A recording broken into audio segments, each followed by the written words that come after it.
So Aliyah Boston has just signed the biggest contract in WNBA history. Yeah, it's a 4-year deal worth $6.3 million, which is about $1.3 million more than what Aya Wilson got on her deal.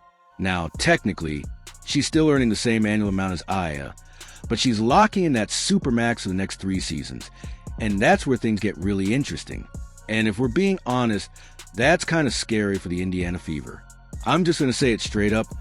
It's going to be really tough for this team to win a championship with this kind of cap situation. But at the same time, you can't hate on it. Go get your money. Aliyah Boston absolutely earned that deal. There's no argument there. She's worth a supermax, no question. Still, this is the biggest contract we've ever seen in the W, and it has real consequences. For this season, she's making around $1 million, which likely means players like Monique Billings are on minimum deals. And honestly, if someone like Billings is on a minimum, that's one of the best value contracts in the league. Like seriously, that's a steal. We've seen situations like this before. A player comes off a down year or a weird situation, like how Erica Wheeler ended up on a minimum deal after a shaky stretch, and suddenly you're getting max-level talent for cheap. It happens, but that doesn't change the bigger picture here, because now with Aliyah, there's a different standard. She's not just a star anymore. She has to be a perennial all-WNBA player. She has to be in MVP conversations every single year. And to be fair, she probably will be. She's gotten better. And there's no real reason to doubt her trajectory. But financially, this is where it gets tricky. You can already see why keeping Kelsey Mitchell long-term is going to be nearly impossible. Even if Caitlin Clark takes a pay cut, which would likely have to be massive, it still might not be enough. If you break it down, Aliyah's deal averages out to about $1.7 million per year over the final 3 seasons. Combine that with contracts for players like Lexi Hull and Billings, and you're looking at roughly $3 million tied up in just 3 players. Even if the salary cap increases, that's still pushing close to 40% of the total cap, and that's not ideal. Not at all. You got 2 role players and 1 star. Granted, a legit superstar, but that's still a massive chunk of your flexibility gone. It feels like the organization wanted to make her the highest paid player ever, especially after she took a slight pay dip this year. And sure, other players like Kelsey Plum have taken pay cuts too, but not usually tied to a long-term supermax like this. This is also why Kelsey Mitchell probably isn't sticking around. The math just doesn't work. And now you're looking at a future where it's basically Caitlin Clark and Aliyah Boston and then everyone else. And I don't know if that's enough. Like, genuinely. I don't think just Caitlin Clark and Aliyah Boston is enough to win a title. Not in today's WNBA. Especially when you consider how hard it's going to be to build depth.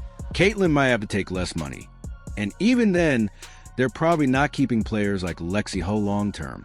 This isn't a big 3 situation anymore. This is a big 2 and minimum contract situation. And let's be real, if Aliyah is taking a supermax, Caitlin is probably doing the same when her time comes. Even a regular max for both players would eat up around 37% of the cap combined. And in a market where players aren't exactly lining up to take discounts, that's a problem. It becomes extremely difficult to build a championship roster like that. Still, credit where it's due. Shout out to Aliyah Boston. Seriously, secure the bag every single time. No one should ever turn down that kind of money. But from a team-building perspective, this makes life a lot harder for the Fever. Long-term, it complicates everything. And when you look at teams like the New York Liberty loading up, the gap becomes even more obvious. If Indiana wants to contend, they're going to have to win on the margins. That means elite scouting, finding undervalued players, hitting on minimum contracts, maybe even digging into overseas talent. Basically, they need to be perfect in areas they haven't exactly proven strong in. And that's the concern. Because right now, this front office doesn't exactly have a reputation for elite scouting.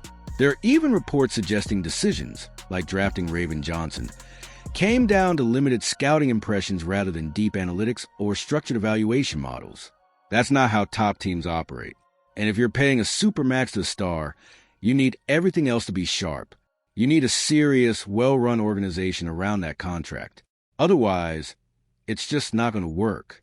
Again, none of this is on Aliyah Boston. She did exactly what she should do. Get paid.